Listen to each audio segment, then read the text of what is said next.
Assalamualaikum warahmatullahi wabarakatuh. Silaturahim P3K Penghulu.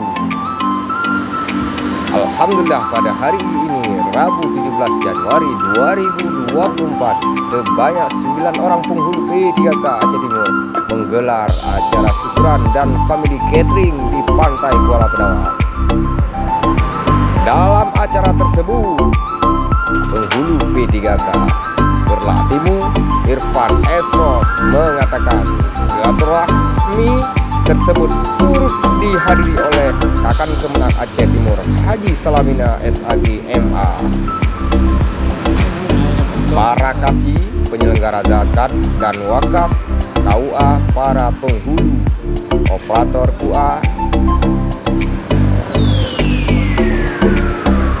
dan ASN Kantor Kementerian Agama Kabupaten Aceh Timur.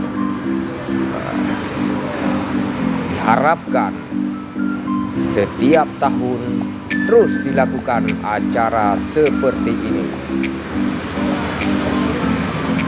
Dalam momentum tersebut, penghulu memotong kambing satu untuk mensukseskan acara tersebut. Demikian, terima kasih.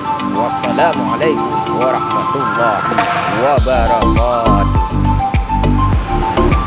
Ini kau sama, ini tinggal. Hei, kau nak?